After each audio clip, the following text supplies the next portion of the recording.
আসসালামু আলাইকুম। একজন ভাইয়া কমেন্ট করেছেন, আপু আপনি কি বাবুকে এখনো জগ দিয়ে মাথায় পানি ঢালেন?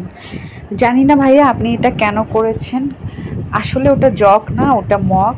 আর আমি বাবুকে বিভিন্ন সময়ে ওর বয়স ভেদে ওকে মাথার মধ্যে পানি ঢালি। বর্তমানে এখন ওর 9 মাস শেষের দিকে।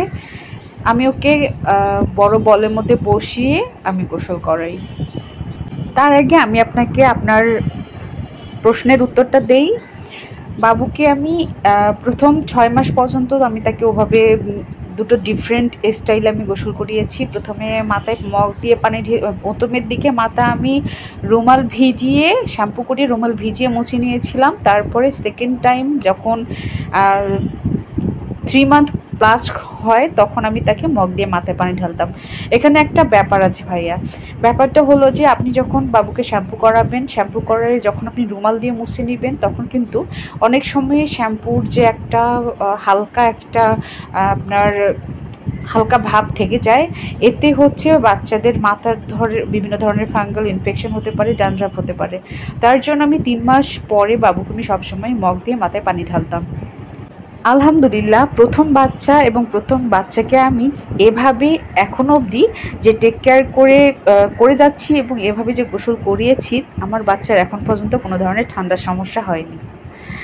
আপনার যদি ছোট বাবু থেকে বা আপনার মনের মধ্যে জানি না কী কারণে এই কোশ্চেনটা করেছেন, সেটা ডিটেলটা যদি আপনি আমাকে আর একবার সেন্ড করে দেন তাহলে আমি বুঝতে পারবো। তো এইভাবে ফলো করতে পারেন। আমার বাবু অনেক ছোট হয়েছিল। আমার বাবুর ওজন হয়েছিল 2 কেজি 400 গ্রাম। সেই ছোট্ট একটা বাচ্চাকে আমি এখন আপনার ওর ওয়েট কিন্তু এখন 8 কেজি। ওর বয়স 9 মাস রানিং চলছে।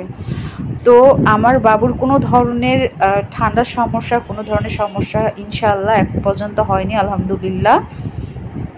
আপনাদের দোয়ায় এখনও বাবু ভালো আছে। তবে হ্যাঁ, বাবু একদমই রুচি নেই। এই প্রবলেমটা সলিউশন করতে পারছি না। যদি আপনাদের এটার কোনো উত্তর জানা থাকে বা কোনো ধরনের মেডিসিনের নাম জানা থাকে রুচি করার জন্য, অবশ্যই আমাকে আপনারা কমেন্ট করে জানাবেন। আমার বাবুর জন্য সবাই দোয়া করবেন। ও অনেক ছোট হয়েছিল আর আমি সব স্টাডি করে জেনেছি, আর স্টাডি করে এক হাতে বাবুকে মানুষ করতেছি।